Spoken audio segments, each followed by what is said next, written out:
Hello friends, good morning. तो आज की वीडियो में हम लोग ये देखने जा रहे हैं, जैसे 12th का फिजिक्स का एक टॉपिक है जिसमें हम लोग को जानना है कि समरूप विद्युत क्षेत्र के अंदर अगर किसी विद्युत द्विध्रुव को रख देंगे उस पर तर्क बल कितना लगेगा। तो आइए इसको हम लोग देखते हैं। तो मेरा नाम है विकी कुमार और मेरे चैनल का नाम है फिजिक्स वाला 02। तो आइए इसको हम लोग देखते हैं और समझते हैं।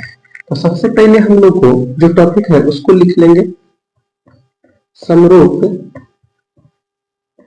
समरूप विद्युत क्षेत्र में। समरूप विद्युत क्षेत्र में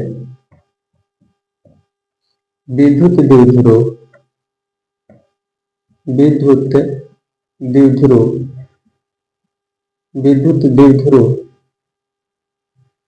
को घुमाने में उत्पन्न टॉर्क, अर्थात समरूप एक विद्युत क्षेत्र ले लेंगे हम लोग। तो ये सबसे पहले हम लोग एक्सप्लेन के लिए समरूप विद्युत क्षेत्र ले लेते हैं। ये हमारा समरूप विद्युत क्षेत्र हो गया। समरूप विद्युत क्षेत्र लेने के बाद इसमें हम लोग एक इलेक्ट्रिक डाइपोल रख देंगे, अर्थात विद्युत द्विध्रुव। तो चलिए हम एक विद्युत द्विध्रुव रख देते हैं ऐसे। इसका नाम है ए और बी। तो यहाँ पर आपको नेगेटिव चार्ज हो जाएगा और यहाँ पर एक पॉजिटिव चार्ज हो जाएगा और इनके बीच का दूरी अर्थात ए और बी का दूरी, हम ऐसे भी बोल सकते हैं ए और बी का दूरी जो है 12 है। ए और बी के बीच का दूरी कितना हो जाएगा 12, अर्थात विद्युत द्विध्रुव का जो लंबाई है वो 12 है। और ये आपको इस विद्युत क्षेत्र के साथ थीटा डिग्री पर है। कितना डिग्री पर है? थीटा डिग्री पर, थीटा एंगल पर है। तो अगर मैं इसको रोटेट करना चाहूं, घुमाना चाहूं, तो घुमाने में ये कितना तर्क बल उत्पन्न करेगा? तो जो तर्क बल का सूत्र होता है वो होता है तर्क बल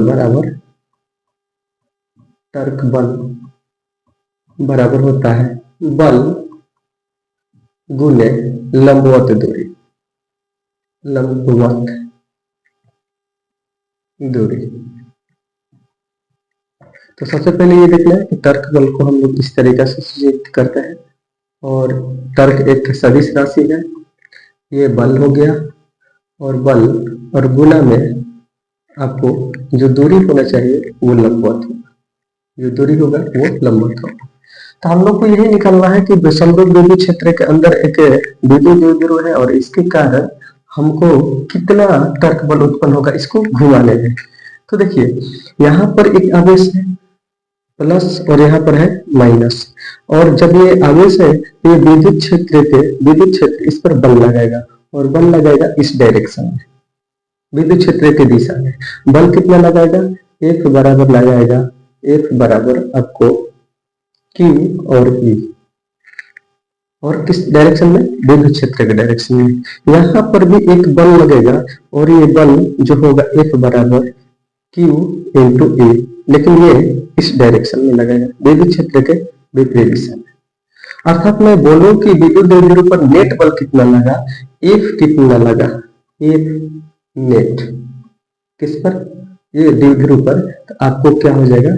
0, क्योंकि देखिए F यहाँ पर भी लग रहा है, F बराबर की E, लेकिन डायरेक्शन आपको फ्लो कर रहा है विद्युत क्षेत्र की तरफ, और इधर भी बल लग रहा है आपको F बराबर Q और E, और ये डायरेक्शन जो है आपको विद्युत क्षेत्र के विपरीत दिशा में, अर्थात बराबर परिमाण में बल है लेकिन विपरीत दिशा में। तो टोटल बल क्या हो जाएगा? 0। लेकिन ये बल 0 होने के साथ साथ में इस पर एक रोटेशन उत्पन्न कर देगा, इसको घुमा देगा, और घुमाने के कारण जो उत्पन्न होता है उसी को हम लोग तर्क कहते हैं। तो एक तो तर्क इस बिंदु पर उत्पन्न होगा, एक तर्क इस बिंदु पर उत्पन्न होगा। तो चलिए हम लोग कुल तर्क ज्ञात करते हैं। तो जो आपको तर्क बराबर कुल तर्क या नेट तर्क बराबर लिखूं मैं, तर्क नेट तर्क आप क्या हो जाएगा? आपको नेट तर्क जो होगा, तर्क इसको मैं बी बिंदु बोल देता हूं, तो तर्क बी बिंदु पर प्लस तर्क ए बिंदु पर, तर्क ए बिंदु पर। अगर मैं दोनों को जोड़ दूं तो इस बिंदु द्विध्रुव पर उत्पन्न होने वाला कुल तर्क का मान आपको मिल जाएगा। तो चलिए फिर इसको सोल्यूशन करते हैं। तर्क बराबर होता है बल गुने लंबवत दूरी। तो बल तो यहाँ पर हम लोग बी बिंदु पर निकाल रहे हैं, तो बल बराबर क्यू ई आ रहा है। बल बराबर क्यू और ई और गुणा में लंबवत दूरी। अब लंबवत दूरी कौन सा होगा? देखिए ये जो होता है ना, ये लंबवत दूरी होता है। चाहे तो आप यहाँ से ये ले लें और फिर यहाँ से देखिए इसको मैं हटा देता हूँ। आपको विद्युत द्विध्रुव का लंबाई पता है तो इसको मैं हटा देता हूँ। चलिए यहाँ से ये ले लो, या फिर कहूँ तो यहाँ से अगर मध्य बिंदु है तो यहाँ से ये वाला दूरी ले लो, यानी कि ये लंबवत दूरी होता है। आधा पर हम लोग लिए हैं तो इसे 2 से गुणा कर देंगे, अर्थात ये लंबवत दूरी का है चाहे फिर ये लंबवत दूरी का है, आपस में क्या हो जाएगा? बराबर हो जाएगा। तो चलिए लंबवत दूरी हम लोग को निकालना है। तो अगर ये पूरा 2l है तो ये वाला लंबाई कितना हो जाएगा? l हो जाएगा। ये मध्य बिंदु O है तो यहाँ से लंबाई क्या हो जाएगा? l हो गया। हमको ये चीज पता करना है, तो इसको थोड़ा सा मैं बाहर लेके आऊं तो इस तरीके के कुछ फिगर बनेगा, एक समकोण त्रिभुज जैसा, जिसमें इसका मान पता है, ये थीटा है और इसका मान निकालना है। तो ए बी और सी नाम लिख दो इसको। तो हमको ए बी का मान चाहिए।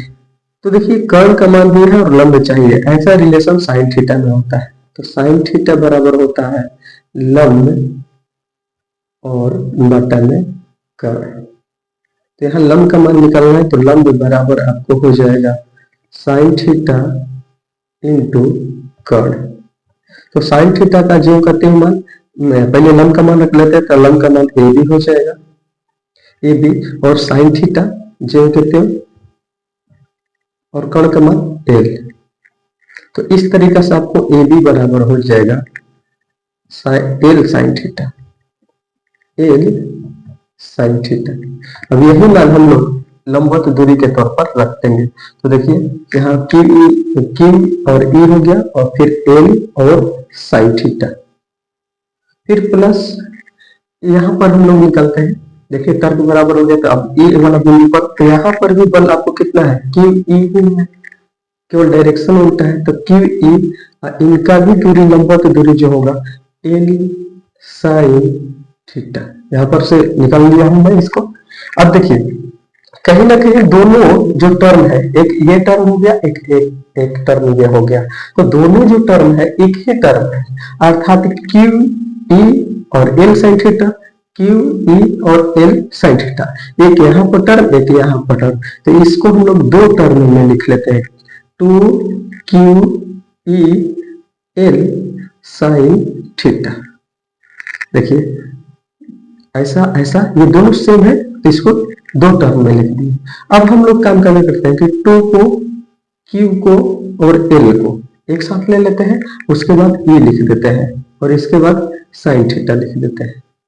तो कहीं ना कहीं देखिए 2QL हो गया, अर्थात ये P हो गया और ये फिर E हो गया और ये हो गया साइन थीटा।